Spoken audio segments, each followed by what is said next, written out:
How did Rich react to his brother getting killed? Um, I don't think words could describe it. But he wasn't an emotional wreck. Like he was dealing with what he was trying to get his brother back. Even after that, he was still trying to get his brother back. Like this didn't end when the police got involved because the police actually picked him up and they interviewed him and he wouldn't say anything to him. Oh, he wasn't cooperating No, he didn't cooperate. because he had his own things going on. Absolutely. But even still, it just was where we were at the time and out. What Okay. we was doing. Ultimately, they caught the guys who did it. Um, Eventually, After years later. years later. Years later, yeah. When you found out it was the uncle, how did you feel? Um, Did you know his uncle? yeah, I knew I knew him, but again, What a piece of shit of a human being, man. absolutely. I can't. I don't think there's words to describe someone that would kidnap their own nephew, cut their finger off, and kill him for some money. Like, They say it's always the person closest to you. yeah. Yeah. Well, at one point, Rich Porter gets killed. How long after the whole incident with his brother does he get Maybe killed? a month. Oh, that quick. Yeah, about a month. This thing happened to Donnell sometime in December, and then Rich ended up getting killed sometime in January of the following year. Okay. So you and Alpo were actually close the whole time. Right. Okay.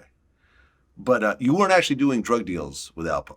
No, he was dealing with Rich. He was dealing with Rich. Right. So you kind of like left those, I mean, it's just what it was. They all was from Harlem. Like I said, they all came up together. logistics stuff. Right. Okay. But after Rich died, Alpo started to approach you Right. for work. Right.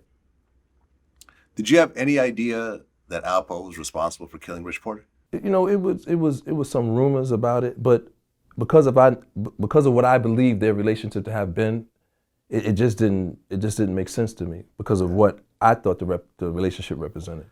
Right. So Alpo actually approached you for a $400,000 drug deal. Well, we did multiple deals. So I mean, that it wasn't was- one time. That was we Right, just. but we he was did doing business. deals of that caliber.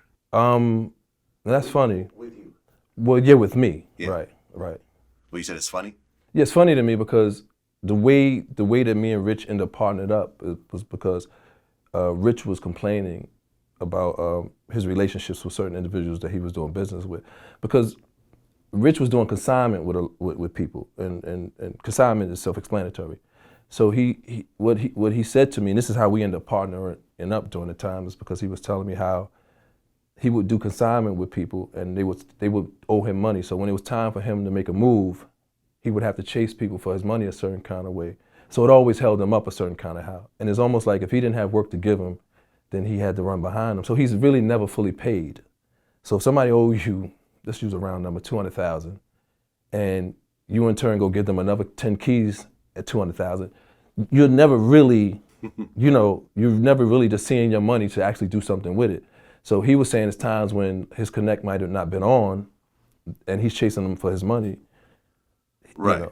Right. I guess there was a guy in Harlem named Fritz, the consignment king. Yeah, that's had like 20 or 30 million on consignment at any given time. Yeah, there's rumors that have been that, and I can believe it to be true. Okay.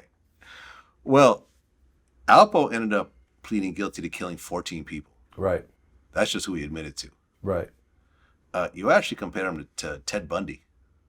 And again, this is my understanding as I evolved and understood, because he's a real likable guy. Like, you know what I'm saying? Like, and a lot of people who know Alpo, we know him from Harlem. The person that he turned out to be is not the person that I was friends with. You know what I'm saying? I understand how the game goes, to give and take with that. But the person who he ultimately became when he went to D.C. was not the guy that was the beloved guy in Harlem. Right, because then he got mixed up with Wayne Perry over there. Right. And yeah, I mean, he basically would just kill people he owed money to.